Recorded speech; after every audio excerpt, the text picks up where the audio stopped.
Population growth around the world. Earth's human population is growing at about 2.1 a year percent per year. Now, that might not seem much, but it adds around 800 million people to Earth each year.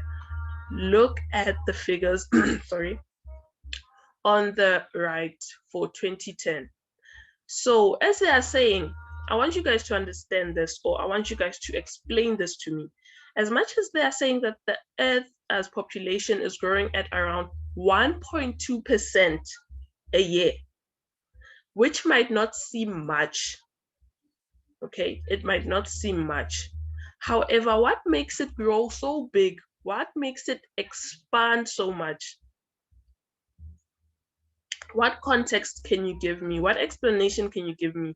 What makes it expand so much if it's 1.2 per year? I mean, like 1.2 in a country or on Earth. What explanation can you guys give me? If it's 1.2, however, it actually rounds up to 800 million people each year. What does that tell you? Or how can you explain that? If you are given an essay with this topic, such a broad topic, and they say to you, please explain to us, it's 1.2 per year, yes. However, it actually expands up to 800 million people.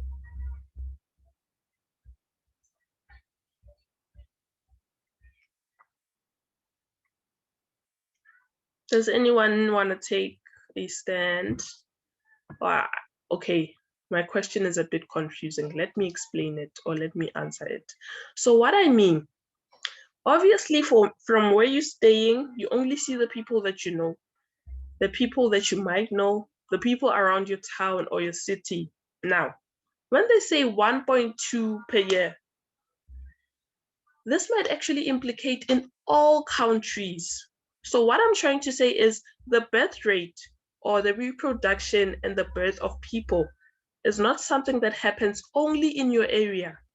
Not only the people that you know are actually born, you know. Maybe there's someone being born out there in the world, in other countries that we might not know of. So that's why it actually rounds up to 800 million, because it's something that happens all around the world. So I hope you guys understand what I mean. So I know that it is confusing for 1.2 per year. However, it actually adds up to 800 million people each year. So I need you guys to understand that this is not it's not even an activity, man. It is not an event that only happens in your eyes. It happens everywhere. As I'm saying that somewhere, somehow, someone has a birthday today, which I may not know of because I don't know that person. Okay. However, birth and reproduction and death itself, it's something that actually happens throughout the world. Okay, so that's why it actually couples up to 800 million per year. So the population is not growing the same rate everywhere. Look at the map A. Deep red show that the growing is faster. The growing is faster. And it is the African continent. So please note, population growth is generally faster in poor, less developed countries and slower in richer countries. Population is rising faster in Africa. Population is failing in some countries. Look at the deep green. Okay. So with these coordinates or with these notes that we are given, it says that population grows faster in poor countries or in less developed countries. Why is that? Looking at the situation around you, looking at your country, what is it that you can say about this if you were to comment?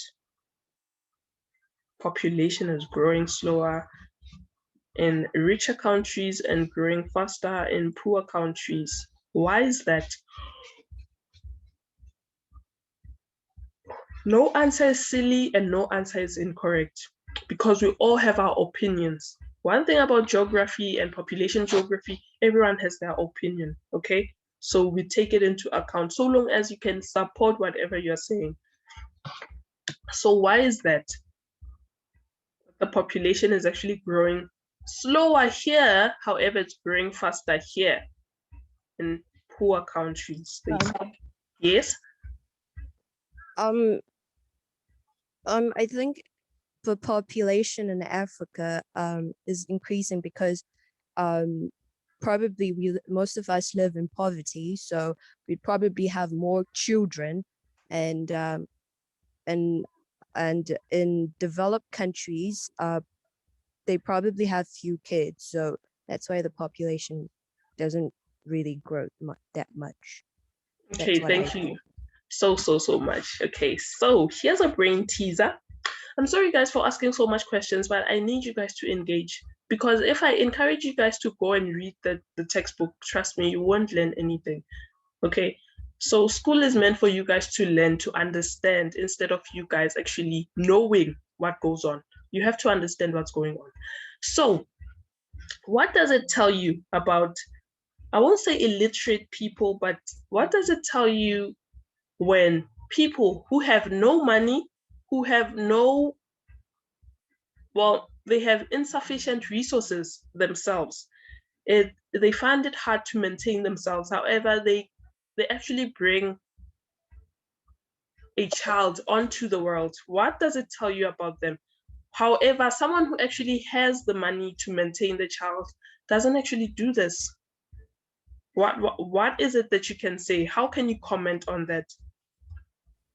I I think someone that has money doesn't have much kids because I think it's because they understand how difficult it is to raise a child. And those who Exactly. don't have money think that having more kids, it's like having power and probably would help around the farm and things like that. That is so true. That is so true, because with population growth and with how it's actually expatiating throughout the world, um, your levels of literacy and your levels of intelligence, they actually do count when it comes to such things. They do have an impact. So how you think, your reasoning capacity as an individual, okay, your reasoning capacity as paid, it actually counts when it comes to such things, as to how you reason, how you actually take such things into account. So even with Morning, saying, ma'am. morning, how are you? Sorry I'm late. I was having computer problems. That's not a I think I problem. might need to check it later on today. Okay, not a problem. We're glad that you're here. So your literacy levels actually count when it comes to such things. Okay, and I just need you guys to have that in mind. How you reason as a person, and how you're going to your decisions, the decisions that you take, they actually do count. Okay, because in most of our African communities, African philosophies would believe that a child is a blessing, blah blah blah. However, they don't actually tend to think as to how the child will be maintained. Okay, so if you are poor and your child is actually birthed in a poor situation, they are actually most likely to inherit the poverty, unfortunately. So I guess that's the reason why we become more poorer and poorer. But I just need you guys to understand that. Okay. So why are growth rates so fast in some places? Population is growing faster in some of the world's poorest country. Why? Because of these countries, people think that children are a form of security, as you had said. Thank you so much. They can earn money or help on the farm, but some won't survive. So a big family is welcomed. Okay. Many women have no access to advice exactly about spacing out their children. They may have babies one after the other. Many girls have little choice. They leave primary school after a year or two, and they may be married very young. Now they may have little to say in how many children they have. Their husbands are in control. So can you guys see the aspects that actually pour into this as we are actually going along and understanding why a poorer country is having more birth rates or a higher birth rate? So there is an issue of, as I was saying, a child is a blessing. We can actually attribute this to people seeing children as a form of security and helping them in farms, So they are the sources of, they need more children to actually produce more in the farm. Okay, so it grows the family bigger, but at the same time, they feel like they're being helped by that. It works in their case. Now, many women have no access to advice. As I was saying, that many women, schooling might be an issue, going to school. Okay, going to school might be an issue because, so we don't know the situation and the backgrounds, and mostly in poor countries, sorry, the education system and the education access to education might actually be hard. So you don't actually get that advice as to, yes, you do say that your child will be a blessing. However, how are you going to maintain this child? So such things are actually bashed on the side. So they don't actually understand what they are doing, basically. And many other children have no choice. So this thing of eloping or what do they call this? This thing of marrying at a younger age. So you don't have any choice. You don't have any form or sense of agency, and it's all because of your gender. So I just need you guys to understand all these elements that actually come into this when we explaining why is the birth rate in poor countries so high. I hope you guys understand. I know that I talk too much and I say a lot of things all at the same time, but I just need you guys to understand what I'm saying. Okay? Guys, quiet. Yes, ma'am. Yes. Do you guys understand? Yes, we do. I'm glad to know that. Okay, so going to the case of China, there's an exception. China is the world's most populous country and still is, with over 150 million people. However, it is not so wealthy, but it has a low population growth rate of 0.5. Now, it was not always so. 50 years ago, the population was growing at about 2.4% a year. But in 1974, the government ordered that families should have only one child. Parents who had more could be fined or punished in other ways. Even with its low growth rate, China still gains nearly 7 million people each year. And now the one-child policy has been relaxed. Okay, so China has a one-child policy. Now, taken from you as an individual, because one day you'll have to want your own children, or you want to have your own children, right? So would you find this policy as, what can I say, being offensive to a certain extent? Would you say that this policy is actually offensive to you? You'd be like, no, it doesn't work for me based on my choices and based on my financial standing. I can actually maintain my children. I would like my children to have siblings. How would you take this?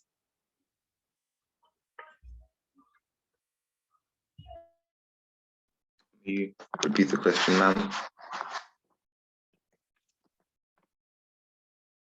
Ma'am, may you please repeat the question? Okay, let me do so. Sorry, guys, I was still blowing my nose. I'm having so much flu, change of season. So this is me asking you as an individual, personally, seeing that you're growing up and one day you'll want to have your own children, would you take, so if you were in China or your country implements such a thing as a one-child policy, would you feel offended? Would you say that it doesn't work in my case? Why are they doing this? Would you dispute this policy as an individual? So you are grown up now and you want to have your own children. Do you find this thing offensive, or do you find it controlling, the policy, the one-child policy? I Well, I find think Yes, Oh. yes, please. in a country like China, that's like almost overpopulated. I think it's not what people necessarily want, but it's like it needs to be done in a way, or else they'll most likely be overrun, and eventually it can lead to starvation and other problems. Okay, thank you so much. That is a very valid explanation. So you feel like it is actually necessary in the case of China. Okay, thank you. So anyone else? Okay, I heard that someone wanted to talk. I Yes? think it's not fair because like probably you'd want more kids, more than one child. But True. in China, they actually have to stand up for that because you can't be punished by the government because you should have one child. That's not fair because you want more than one child. So they have to stand up. Like, no, it's not right. It's actually a punishment. Like, that's not right. Okay, true. So when you actually found the policy being offensive, rather, I would actually take that into account also. I would actually say, in order for them to solve this problem, because child maintenance is actually money, having children, you need money to actually raise those children. So then, instead of saying that everyone should have one child, however, people should be limited by their financial situation. Do you guys agree then? So if you have the money to maintain two children, then you can actually conceive two children. Do you understand me? You are Yes, allowed. wait, ma'am, do Yes? you have any children? No. I'm still very young, guys. I don't have children. I'm the only child I know and my siblings. Yes. So me having a children, no. I'm still very much young. I'm sorry, let me stop my screen sharing so that I can change it. I just decided to jump into another tab. No, I don't have children of my own, guys. I am still very young for that. Okay. Oh, okay. Yes, ma'am. So anyways, children are high maintenance, guys. Yo, those children, they emotionally drain you, physically, financially. So you just live for someone else.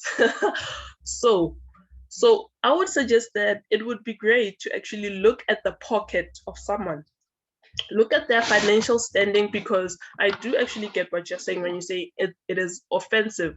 It is not fair that the government has to decide that everyone should have one child. No, it is not fair, because we have different desires as people and expectations. So according to your finance, so if you earn to actually maintain at least three children, then you should be allowed. However, you, again, having more children, that actually strains the government, the taxes that they have to pay out to you. Okay, so it actually strains them. So people should start having children according to their financial standing. That is more sound, instead of them saying that everyone should have one child. I also don't agree to that. Okay, so when we're talking about life expectancy, it varies around the world too. In Japan, people can expect to live up to 85 years on average. Wow. Women a little longer, men a little less. Okay, but in Sierra Leone, the life expectancy is 48 years. Wow. It shows how it varies. Now, life expectancy is the result of poverty. People may not have enough food and only dirty water to drink. That is sad. Now, there may be no doctors to help them, but overall, as countries develop, life expectancies rise. So, based on what we were saying before we even started this discussion, it says that in Japan, the life expectancy is actually 85 of age. Wow. And in Sierra Leone, it's actually 48 years. Oh, how would you guys actually explain that to me? Why? And like the variation, the gap is too wide. Honestly, 48 years. So when you actually reach I'm 50, it's actually a miracle. Yes? I'm actually not sure why. 'Cause 48 is so young. Yeah, it's too young. It's very much young. Oh, So taking into consideration all the components that we actually see in life expectancy or that we use to measure life expectancy, if you were given a chance to say, tell me the situation in Sierra Leone and tell me the situation, compare the situation in Sierra Leone and in Japan, what is it that you would say about both countries based on this life expectancy rate that they have? I would say I would try to guess. Probably maybe Japan. They eat healthier foods and they have clean water and stuff like that. And then Exactly. in the other country, 48 at the other country, I think it's because they have like they don't eat healthy foods and probably yeah. That is so, so, so true. Thank you about that. I mean, thank you for that explanation because it is true. So you've often seen that development is very important because as they're saying that as countries develop, then the life expectancy goes up. Development in terms of infrastructure, development in terms of agriculture, development in terms of economic activities, development in terms of literacy levels. So there should be human development. So there are many, many indexes that actually measure. So we have the Human Development Index, we have the life expectancy, we have your Gini coefficient, I think. So all those things, all those components, they actually add onto that. How financial standing are you? Your financial level or your stability, your literacy levels, because literacy education opens so much, it opens so much. You being in school, you would actually know what is good food.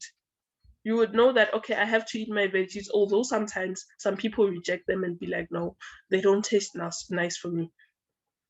Okay, so again, the food or your financial standing, it actually links to the food that you eat. The food that you eat actually impacts on your health. So in most times, the food that you eat, if you're eating cheap food, then you are bound to have a cheap body, and a cheap body dies out too early. Okay, and however, with what can I say, healthy food, at some levels it is expensive, and on some levels it is affordable. It depends on what you eat and what you like. Okay, however, it actually turns out that in some countries, I don't know if you guys have seen the shows in TLC, My 600 Pound Life and all of that. Those people have money. That's a developed country. However, your life choices also impact. If they're going to choose to eat McDonald's each and every day, what is it that they expect? 3 days a time, they're eating McDonald's for breakfast, for lunch, and supper. They're eating McDonald's each and every day, 7 days a week. 30 or 31 days a year, not a year, I'm sorry, a month. So again, the Yeah, that's very development rate, unhealthy. yes, Yeah, that's very unhealthy. I exactly. also So watch that TV show, ma'am. But I yes, think it's probably every hour. Last time I watched that TV show, it was this woman that was actually eating every hour, just eating pizza, like probably just not healthy.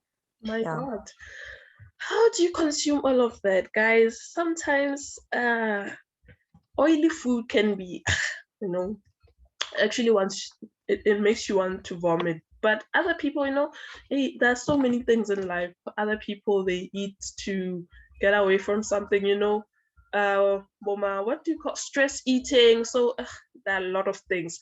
However, what I'm trying to get across is the fact that sometimes, yes, development does count. People sometimes they eat unhealthy food because they don't have a choice. Your development, your literacy rate counts in the food that you eat. Sometimes the water that you consume, you're consuming it because that's all there is. You don't actually have any other choice. Your economic situation, your financial stability, it counts. However, in a developed country, or in some cases, your life choices count. Because how do you eat pizza every hour? Like, who goes out and buy the pizza? My God. Can't you try drinking water? Or can't you try it doesn't mean that, or in USA, for example, you would tell me that there's no availability of healthy water or clean water. They do have. Don't they have vegetables that are more affordable than the pizza, that actually cost less, and you actually steaming those vegetables and taking at least one veggie per day, even if it's onion, but it has to be in your meal. I'm not sure if you guys actually experience this at home, but at least one form of vegetable has to be in your meal. If you're eating rice and meat, there has to be at least a pumpkin or potatoes. There has to be some form of veg, or you have to eat at least a fruit.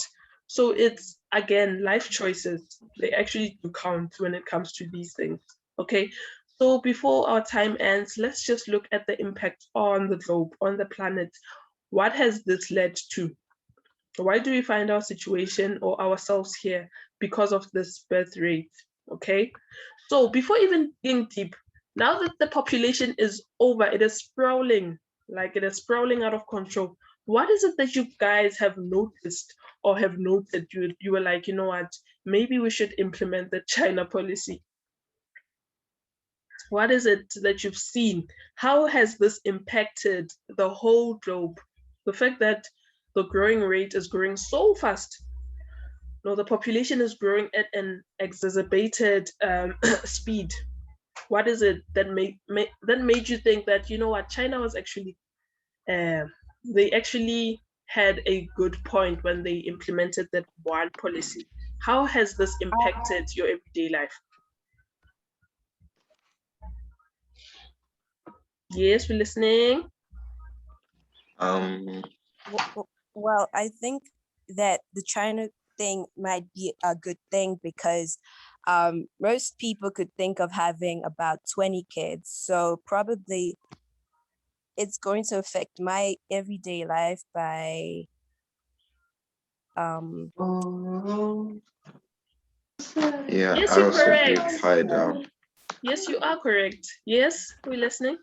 it would probably affect like my everyday life because let's say 10 years, let's say 10 years in the future, then there won't be too many jobs since everyone's taking up all the jobs. So then let's say I will not be able to find a job, or like universities will be filled up, or everything will just be taken up, and then people have nothing left. Exactly, exactly. That is or so, so, so correct. Yes. or food short what you call probably and food, like literally if you go into a shop trying to buy bread, you could actually see that there is actually no bread left. So yeah, Exactly. that's how it affect The money. food is limited now. We started this because we wanted to develop, but now the population is more than development. So we're actually surpassing our resources, so people don't find themselves places to stay or all of that. So let me give you guys an example in terms of how it can affect your everyday life. So you are growing. I don't know if in Zimbabwe there's child grant and as much as there is in South Africa. Anyone to answer that? Is there child grant and old age grant pension, basically? Probably, I don't know. Oh, okay, not a problem. So what this does, as we were saying, that people actually they have children without the financial budget in place for them to have children. So you grow, you get a really nice job, you have your one child, and okay, your child, you maintain them very nicely. So what happens is there's something that we call tax that our government implements. There is tax. And trust me, as they are taxing you, the money that you work for yourself alone, and you're working for your children, your one child, you get taxed because someone else has a child. Someone else has, I don't know, maybe 3 children. And all those 3 children have to get the grant. They have to get the monthly grant each and every month, just to make sure that everyone actually has food at the end of the day. The country is maintained. Everyone is able to participate in the economy one way or another. So you have to pay more tax now because someone else actually has a child. So do you guys understand how it actually implicates on you? So what I'm trying to say is you don't work only for yourself, but you work for the rest of your country. Okay. So because obviously you're going to get taxed, and where does that money go?